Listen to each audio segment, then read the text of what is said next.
రోజు 3 మాటలు గంగా నది గంగా నది గంగా నది అని అనుకుంటే చాలు. అలా పడుకోబోయే ముందు లేచే ముందు ఒకసారి గంగని స్మరించిన వాడు ఎవరుంటాడో అటువంటి వాడి యొక్క మహాపాతకములను కూడా గంగ తీసేస్తుంది.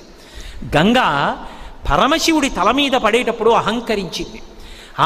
ఈయనంతటి వాడు ఈడ్చవతల పారేస్తానంది. అదే గంగ తన తప్పు దిద్దుకోవడం ఎలా అనుకుందిట.